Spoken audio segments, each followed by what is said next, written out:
검찰 인사 논란이 정치권은 물론이고 국민들의 관심까지 받고 있습니다. 검찰을 취재하는 이재준 기자와 함께 이와 관련된 이야기 더 나눠보도록 하겠습니다.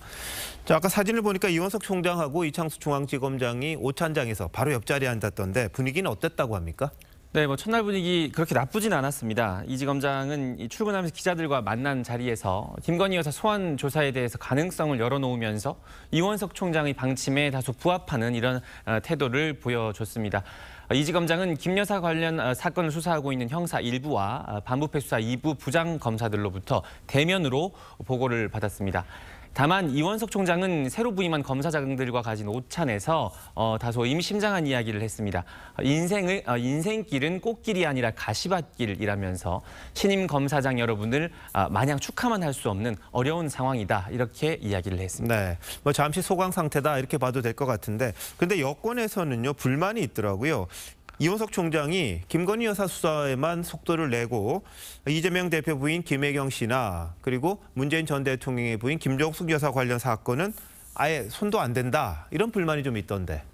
네, 사건 진행이 더딘 건 사실입니다. 검찰은 지난 2월 김혜경 씨를 법카 유용 의혹과 관련해서 공직선거법 위반 혐의로 재판에 넘겼습니다.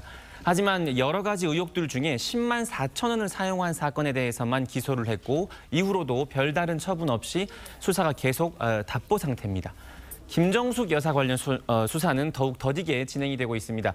지난해 말 한 시민단체가 김 여사의 2018년 인도 방문에 대해서 국고를 손실했다며 고발을 했는데 서울중앙지검 형사 1부에 배당이 된 뒤에 진척이 지금까지 없는 상황입니다. 형사 1부는 아시다시피 김건희 여사 명품 수수 논란의 전담 수사팀이 꾸려진 곳이기도 합니다. 김건희 여사 명품 수수 논란도 지난해 12월 고발이 접수가 됐지만 반년 만에서야 전담 수사팀이 구성이 됐고 도이치모터스 주가 조작 사건도 지난해 2월 공범들이 1심 재판에서 유죄를 받았지만 현재까지 김 여사 수사에 관한 이야기는 수사 방법이나 대면 조사 이야기는 나오지 않고 있는 상황입니다. 검찰이 이를 세 사람 수사를 빨리 하지 않은 것이 불필요한 논란을 키웠고 결국 정권에도 부담이 됐다. 이런 지적이 계속 나오고 있습니다. 네, 오늘 저희가 단독으로 보도를 했습니다만 문 전 대통령 사위 수사 관련된 거 계속 단독했었죠. 이창수 신임 중앙지검장이 전주지검장 시절 때 본격화했죠, 수사를.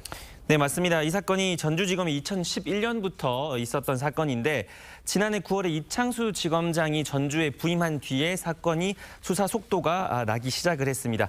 그렇기 때문에 이 사건도 이 검사장이 중앙지검으로 온 만큼 서울로 이관을 해야 된다라는 논의가 있었는데 그에 대해서도 오늘 이 지검장이 이야기를 했는데 들어보겠습니다. 그 문제는 제가 혼자 결정할 수 있는 문제는 아니고 또 인사와 관계없이 누가 맞더라도 여튼 그 사건은 제대로 수사가 될 것이라고 생각합니다. 다만 사건이 서울로 올라올 경우 야당의 강한 반발이 예상됩니다. 네, 야당 수사 잘 하자는 거 아닌가요? 검찰에서. 어쨌든 무슨 사건이든 간에 검찰이 제대로 수사를 해야겠다 이런 생각은 있습니다. 자, 이 기자 잘 들었습니다.